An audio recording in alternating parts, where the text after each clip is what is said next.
Thank you very much. Yeah, this question's for the governor. Governor, someone's watching us right now is going without life-saving medication because of your 5 vetoes for the expansion of the Affordable Care Act. Governor, would you be able to look in the camera and tell that person why you felt that they were too costly for care? Okay. The only bill I ever vetoed dealing with medication was to bring back the people getting 400% of poverty, elderly's getting pensions above $45,000, and having the state pay their medication 100%. At no time is there a person in the state of Maine today that needs to go without medication. Now, either candidate will say, oh, you didn't expand Medicaid. The expansion of Medicaid, I've been trying to explain to them that getting commercial insurance off the exchange is much better than getting Medicaid, because Medicaid doesn't cover the cost of medication, of doctor's offices, or hospitalization. So ultimately, what we need to do is stop worrying about minimums and getting the state going much more prosperous and getting people to earn above 100% of the poverty level. So I will look in the mirror, in the camera, and in the mirror in the morning and say, if you're not getting medications, call my office, because we can get you medication. I have a question I'd like all of you to address. We'll begin with Elliot Cutler. According to the USDA, Maine, it has the 3rd highest rate of food insecurity in the nation, up from 7th last year, with 1 in 5 Maine children experiencing food insecurity. That means 20% of Maine children don't get enough food. How is your administration going to address this? Number one, and I found this out just when I was at the Good Shepherd Food Bank several months ago. If there is a surplus quantity of food somewhere in the state of Maine, and there is a food kitchen or a pantry that needs it, there's no database with common access that allows them to share that information so that food can be moved around the state, number one. And we're going to create that. Number two, Maine used to have 6.9 million acres of land under cultivation. Most of that land is now growing goldenrod. We need to have twice as much land under cultivation in the state of Maine, and we need to use the food we grow in our schools. We're providing free lunch to an awful lot of kids because they do come to school hungry and they cannot learn, and we need to do a better job of providing Maine-grown food to those kids. And finally, if it costs more money to make this work, I promise the people of this state that we will find it. Governor? I absolutely agree that there are some kids that go without proper nutrition. And I would tell you, I was one of those kids. I understand poverty because I lived it. And what we need to do, we can have all the software in the world. Folks, what we need to do is we need to get the per capita income in Maine up. We got to get this prosperity up. And there are three major issues that we have to conquer. And I want to tell you, I'm going to lay one down right to the feet of the Democratic Party. In the last 4 years, every single bill that we send up to lower the cost of energy, which is one of the biggest problems in attracting new companies to Maine, and I hear it daily. I see somebody right in front of me who sold a business, and within a month or two, one line went to Oklahoma, and the big issue was energy. I hear it from Bucksport. I hear it all over. Energy is number one. Our tax structure needs to be revamped. We need to look at ways that we attract investors. Investment capital will go where it is welcomed. It will stay where appreciated. Let me ask Congressman Michaud, how do you address the issue of 20% of Maine children not getting enough food? Well, first of all, Maine is 50th on the Forbes list for best, worst place to do business, and we're 47th on economic growth. So under this governor's leadership, we have not moved in economic development. As far as what's happening, Maine's leaving about $10 million on the table at the federal level when you look at children getting food during the summertime. Under my Maine Made plan, it's my proposal to actually make Maine the food basket for New England. Very excited about it because we have a lot of opportunities here in Maine as well. On day one, I'll be working with the Department of Health and Human Services to grant a waiver under the SNAP program. This governor has chosen not to extend the SNAP beyond the 3 months. And what we're leaving on the table is $15 million. When you look at hunger here in the state of Maine, we have more children living in poverty today than we've ever had. More homelessness. Homelessness has been up 26%. According to the food bank here, Good Shepherds, Maine is losing out on $15 million a year for SNAP benefits. They are going to have to provide another 5 million meals a year because of the leadership or lack of leadership under Governor LePage's administration, and that's wrong. Governor, your response? My response is this. You cannot help mankind permanently by doing for them what they could do and should do for themselves. Now, that was said in 150 years ago. And what I'm saying here is very simply this. We have people in Maine who want to work, who want to do better, but we, the government, we, Maine government, is inhibiting them on energy, inhibiting them on the way we treat our small business. And I will agree, 25 years ago, there was 150,000 acres of potatoes being grown in Aroostook County. Now they're at about 49,000. Why? Because we make it impossible for the small family farm to survive. We need to look at the bigger picture.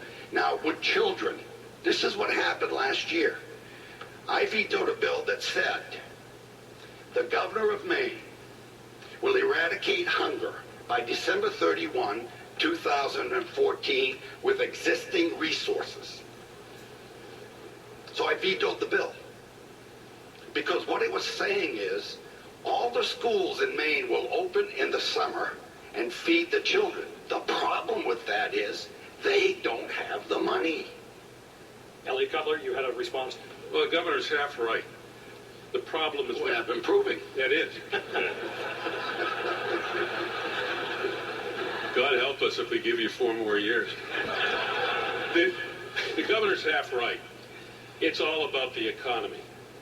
But everywhere I go in the state of Maine, when I ask business owners and managers, why can't you expand? Why can't you grow your business? Some of them talk about energy, not very many. Some of them talk about taxes, not very many. But every single one of them says, I can't find a healthy, trained and educated younger workforce. That's the challenge in the state of Maine. And Governor, you say that you've created 22,000, the number keeps changing, and I don't think it's going up. Jobs in the state, not when Bucksport closes. And you say you've created 22,000 jobs, and you're proud of that. We're almost last in the country in the number of jobs created in your administration, almost last in income growth, just about last in the number of jobs created since the recession ended. It's like saying the Red Sox had a good year because they won 71 games. Governor? I will just have to say one thing about that. You're dead wrong. We are number 1 or in the top 4 in having the largest percentage of our population working. Secondly, we are number 8 in the increase in wages in the state of Maine, and if you use a percentage, we're number 5. Let's look at it this way. Let me ask you in this way. If Maine has recovered about 2/3 of the jobs we lost before the recession, and we didn't have enough good jobs before that, what is it that you can do? What's the most important thing, and each of you, and I'll ask each of you this, that you can do to improve the climate to draw good-paying jobs? What's the number 1 priority? Go. Number 1 priority is energy. Number 2 is right to work. Congressman? the number one issue we can create jobs here is to fire Governor LePage. He's the biggest detriment to job growth. And I did get a chance to respond to the governor when he's talked about small businesses. The legislature, Republicans and Democrats, actually voted on a bond issue, question number 3, that's going to be on the ballot this fall, that actually will help small businesses out with the problems that they're facing with capital. And this governor had vetoed it. And thank God the legislature was able to override that veto, and I do support question number 3 on the bond. As far as how we're going to grow the economy, under my Maine plan, I talk about how we're going to grow it by focusing on small businesses. If Maine was able to grow just at the national average, that's 31,000 jobs here over a 10-year time frame. The Maine Technology Institute actually said when you look at the job growth area potential here in the state of Maine, that job growth area is actually in clean, renewable energy, and these are good paying jobs. Yet this governor has stood in the way for offshore wind and solar. Wouldn't I give Mike a little more time to answer? Top priority. Top priority, without question, is education. I'm a parent, like many of you. I want every kid in the state of Maine to be trained and educated so that he or she can have a job, take a job in a growing and expanding business or even a new business in the state of Maine. And we're not doing that today. Too many of our kids are graduating from high school and going nowhere after that. We have to change that. It is the single most important job we have to do. If we're here 4 years from now, still talking about the governor's efforts to get Hydro-Quebec to sell us cheaper energy, we are going to have the same kind of economic record we have today. Governor? 2 things here that I must respond. Number 1 is I have got a program, a pilot program. We've been trying to work with the university, with the legislature. We have one of the greatest programs going on in the state of Maine without the help of the legislature in Fort Kent, Maine. We have got 24 kids that graduated from high school, and 1 had finished a year and a half of college, 17 finished their freshman year of college, and 6 out of the 24 got a semester of college. We have some programs that can work. The problem with Maine, not enough money of the education budget goes into the classroom. Too much goes to union bosses, too much goes to administration, not enough to the teachers and to the students. As far as Mr. Michaud and renewable energies, I have to respond to this. Mike, I love renewable energies. It's not ready. For the next 10 to 15 years, we have to have an interim. We have to go to natural gas.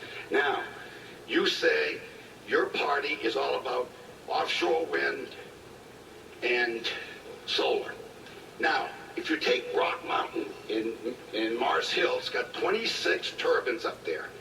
In order to replace only the power that is at Bucksport right now, 290 megawatts, you need to put up 27 of those Mars Hill mountains at a cost of $2.3 billion. Gentlemen, I'm going to have to cut you off here. We're nearing the end of our time, believe it or not. Okay. And I do want to get in a few more questions that these require simply a yes or no answer. We're going to get through as many as we can. We'll call this the lightning round. We'll start with Elliot Cutler. We'll go around. Can you ever see yourself supporting legalization, taxation, and regulation of marijuana for recreational use? I can see it, but I'm not ready to do it. Governor? Through a referendum, yes. Congressman? No, I have a concern with it. Governor, would you sign a bill requiring businesses to provide mandatory sick time? No. Congressman? I'd provide, yes. Mr. Cutler? I do it as part of an insurance pool. Congressman, do you support requiring background checks on the private sales of guns? If there's an exemption for family members. Mr. Cutler? I wouldn't exempt family members. Governor? I guess I'm not sure I understand the question. Private sales of guns as opposed to buying from a gun dealer. Should there be background checks? Well, we'd have to change the Maine Constitution, and I'm willing to do that if we can get a referendum to pass it. May I say, quickly, yeah, family, when he said family, when the congressman said family members, if it's immediate family members, yes, but distant family members, no. Mr. Cutler, would you sign a bill increasing the governor's pay above the current $70,000? Not mine, but I'd increase Paul's. Governor?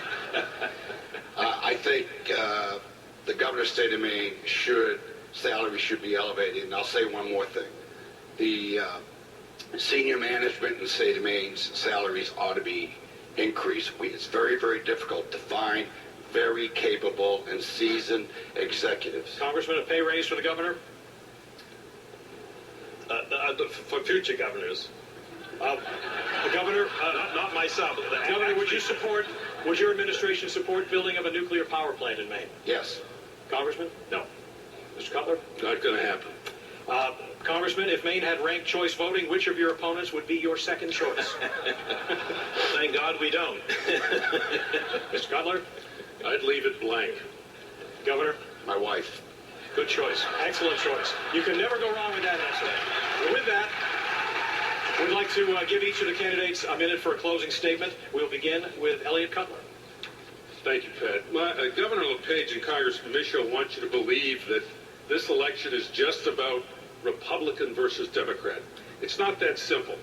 For those who love our state as much as I do, whose love is greater than the love for one party or the other, there is much, much more at stake.